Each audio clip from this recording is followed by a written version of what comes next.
Salut les gens d'internet, on va voir aujourd'hui comment gérer au mieux vos pages, sections et encres sur vos sites Canva. C'est parti. On se retrouve sur Canva. Pour l'exemple, on va faire un site internet fictif. On va sur site internet. On se retrouve avec la structure habituelle. Donc vous avez des pages et des sections. Donc ici, vous avez les pages, une page, deux pages, trois pages et les sections. Voilà, c'est toujours la même chose. Admettons, on met la vue comme ça, vous voyez page 1, page 2, page 3. Et à chaque fois, vous voyez les sections comme ça. Si je change la vue, vous retrouvez page 1, j'en ai mis qu'une pour l'instant.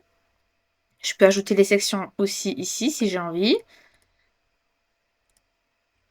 Admettons 3 sections à la page 1, 2 à la page 2, 3 à la page 3.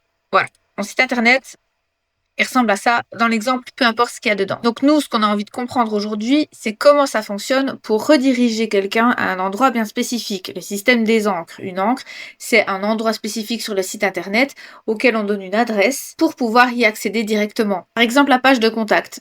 Vous mettez vos contacts tout en bas de la page 1, vous êtes en page 3 et vous mettez le bouton contact, vous voulez directement réatterrir à la page 1 sur contact et pas devoir repasser par 50 autres boutons parce qu'on sait que plus il y a d'étapes pour atteindre un objectif, moins la personne a envie de les faire et moins la requête va finir par aboutir. Donc on veut limiter la friction, donc qui est l'effort que la personne doit faire pour accéder à ce qu'on veut qu'elle accède. Donc pour pouvoir nous repérer, je vais mettre le nom de chaque élément dedans parce que je vais publier le site internet, il va falloir qu'on sache où on est. Donc ici on voit page 1.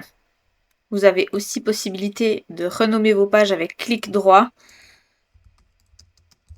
Ceci est une page.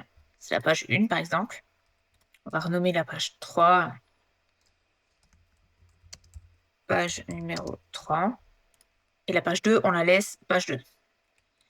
On revient en page 1 et on va à chaque fois noter page 1, section 1. Voilà, donc j'ai terminé. Page 1, page 2, page 3. Donc je sais à chaque fois où j'en suis. Maintenant, ce qu'on veut faire, c'est que on veut intégrer un lien. Je vais mettre un bouton, élément, bouton, le premier qui vient. Voilà. Je vais simuler le fait que je veuille aller à d'autres endroits. Go, page 2, section 2. Go, page 3, section 1. Go, page 1, section 2, par exemple. Je vais un peu vite, je pars du principe que si vous êtes là, vous maîtrisez quand même un minimum l'environnement de la structure d'un site internet. Si c'est pas le cas, mettez-moi un commentaire et puis je ferai une vidéo plus détaillée de comment ça fonctionne. Donc, ici, je vais insérer un lien, clic droit lien, et là, je retrouve l'arborescence de mon site internet. Donc, vous avez vos pages. Donc, à ce jour-là, maintenant, tout de suite, nous sommes le 30 mars 2026, je n'ai pas trouvé la possibilité de renommer les sections, ce qui serait quand même fantastique, vu que finalement les sections sont utilisées comme encre. Mais on va voir que les termes utilisés peuvent porter à confusion dans les URL. Donc on va faire notre exemple jusqu'au bout. Donc page 2, section 2, page 2, section 2. Je veux que ce soit un lien qui redirige vers ma page, du coup sans titre, section 2. Ici, pareil, je veux que ce soit ma page 3, section 1. Et go page. Lien. Page 1, section 2. Voilà. Maintenant, je vais publier mon site.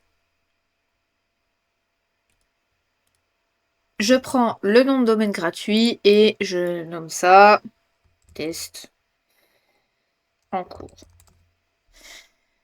Ok.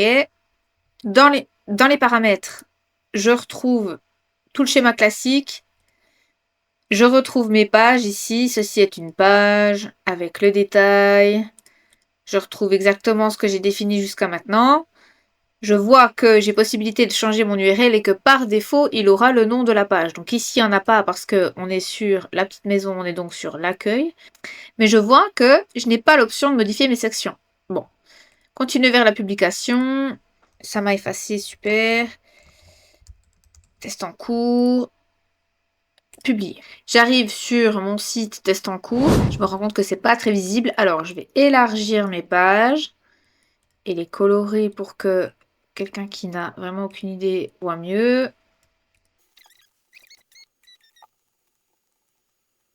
C'est immonde, mais le but, c'est pas que ce soit joli. Voilà. On distingue bien, fantastique, publier les modifications. Et du coup, quand je clique page 2, section 2, j'arrive page 2, section 2. Vous voyez? Si je reviens à la première page 3, section 1, j'arrive page 3, section 1. Et ce qui nous intéresse, c'est ce qui se passe dans l'URL ici.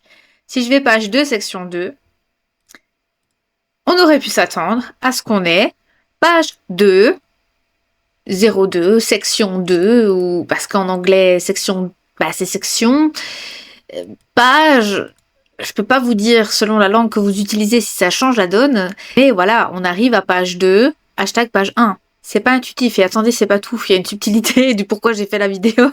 Il ne faut pas prendre ces URL-là comme quelque chose d'acquis et de statique, parce que ça ne l'est pas. Si vous prenez page 3, section 1, vous voyez, vous avez le nom de la page, hashtag page 2. Et ici, page 1, section 2, vous arrivez juste ici, et vous avez page 0.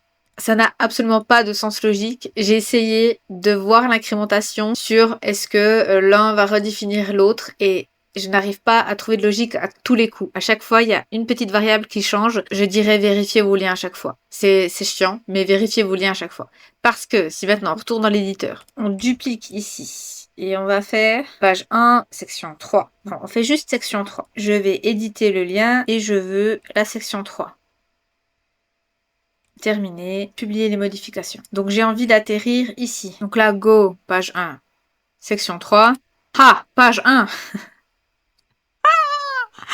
Vous voyez, tandis que go page 1, section 2, page 0. Alors oui, c'est pas le truc le plus pratique du monde, oui, c'est pas le plus efficace du monde, mais de nouveau, resituer la chose, on parle de quelque chose qui coûte moins de 150 $ par an pour autant de sites que vous voulez, pour des pages d'atterrissage, des pages extrêmement simples, pour des gens qui n'ont pas du tout les moyens et qui ont quand même envie de mettre quelque chose en ligne. Canva reste une solution vraiment pratique. Vous pouvez pousser la chose un peu plus loin avec Canva Code. Je sais que les puristes détestent ça, mais en attendant, pour les gens qui en ont besoin, c'est une solution qui tient la route. Maintenant, vous avez un peu mieux compris comment fonctionnent les pages et les sections. Canva a ses limites, on le sait, mais profitez de cet outil qui ne va faire que se développer. Ils peuvent aller que vers le mieux étant donné qu'ils sont partis de vraiment tout en bas. Plus simple à l'utilisation, je ne connais pas. Évidemment que si vous comparez avec des WordPress, Wix, Squarespace ou des choses comme ça, c'est sûr que c'est pas comparable.